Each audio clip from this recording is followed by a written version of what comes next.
Taiwan को लेकर चीन और अमेरिका के बीच तनाव बढ़ता जा रहा है और दोनों देशों के बीच जंग की बातें भी हो रही हैं। और इसी बीच ताइवान से अमेरिका ने करीब 62 करोड़ डॉलर कीमत के हथियारों की डील कर दी है और इससे चीन और ज्यादा भड़क गया। चीन के तेवर को देखते हुए अमेरिका की सैन्य सचिव ने भी हमले की आशंका जाहिर की। साथ ही अमेरिका की सैन्य सचिव क्रिस्टीना बोमथ ने कहा कि चीन अमेरिका पर हमले की फिराक में है। बाइडेन को सता रहा है ड्रैगन का खौफ। ताइवान पर अमेरिका और चीन में तनातनी। चीन और अमेरिका में हो सकती है जंग। ताइवान को लेकर अमेरिका और चीन के बीच नई जंग छिड़ सकती है, क्योंकि ताइवान से लेकर फिलीपींस तक पूरे दक्षिण चीन सागर में तनाव बढ़ता ही जा रहा है। एक तरफ जहां चीन ताइवान पर कब्जा करने की तैयारी कर रहा है, वहीं दक्षिण चीन सागर के कई देशों के साथ उसका सीमा विवाद गहरा गया है। चीन कई कृत्रिम द्वीप बनाकर पूरे दक्षिण चीन सागर पर दावा ठोक रहा है। इन द्वीपों पर चीन ने बड़े पैमाने पर फाइटर जेट और मिसाइलें तैनात की हैं। चीन के युद्धपोत अक्सर ताइवान को घेरने के लिए यहां से अभ्यास करते रहते हैं। इससे अमेरिका की नौसेना के साथ चीन का टकराव बढ़ता जा रहा है और कहा जा रहा है कि भविष्य में अमेरिका के साथ चीन की झड़प हो सकती है। ताइवान और दक्षिण चीन सागर में चीन के बढ़ते कदमों को देखते हुए अमेरिका की सेना सचिव क्रिस्टीन बोमथ ने भी ड्रैगन को अमेरिका के लिए खतरा बताया है।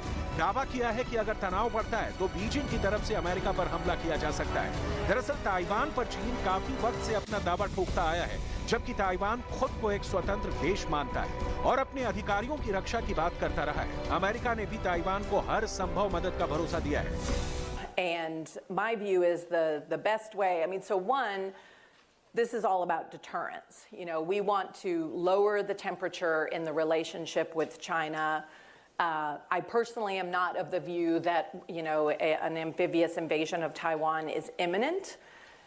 But we have to obviously prepare. We've got to be prepared to fight and win that war. And I think the best way we avoid fighting that war is by showing the PRC and countries in the region that we can actually win that war.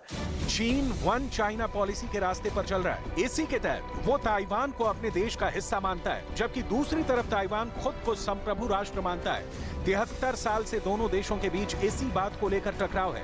दोनों देशों के बीच सिर्फ 100 मील की दूरी है। Taiwan दक्षिण पूर्वी चीन के तट से काफी करीब है। ऐसे में ताइवान की समुद्री सीमा में चीन लगातार घुसपैठ करता रहता है। चीन नहीं चाहता है कि ताइवान के मुद्दे पर किसी भी तरह का विदेशी दखल हो।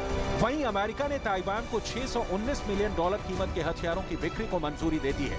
इसके तहत ताइवान को अब F-16 फ्लीट की मिसाइलें मिल सकेंगी। अमेरिका ने ये कदम ऐसे समय में उठाया है जब चीन की वायुसेना ने हाल ही में ताइवान की वायुसेना का उल्लंघन किया। वहीं अगस्त 2022 में अमेरिकी सदन की स्पीकर नैन्सी पेलोसी की ताइवान यात्रा से चीन भड़का हुआ है और अमेरिका के साथ उसकी तनातनी किसी से छिपी नहीं है। ऐसे में ताइवान को हथियारों की बिक्री से दोनों देशों के रिश्ते में कड़वाहट और बढ़ सकती है। अमेरिका, ताइवान और चीन की सैन्य ताकत की बात करें तो चीन के पास दुनिया की सबसे बड़ी सैन्य टुकड़ी मौजूद है। चीन के पास 20,35,000 एक्टिव सैनिक हैं, जबकि अमेरिका के पास इस समय 13 लाख सैनिक और ताइवान के पास महज 1.63 लाख सक्रिय सैनिक हैं। इसके अलावा चीन की मिलिट्री के पास 3,285 एयरक्राफ्ट हैं, जबकि अमेरिका के पास 13,300 एयरक्राफ्ट हैं और ताइवान के पास महज 741 एयरक्राफ्ट हैं। युद्धक टैंक की बात करें तो चीन के पास कुल 4,950 युद्धक टैंक हैं, जबकि अमेरिका के पास 5,500 युद्धक टैंक हैं।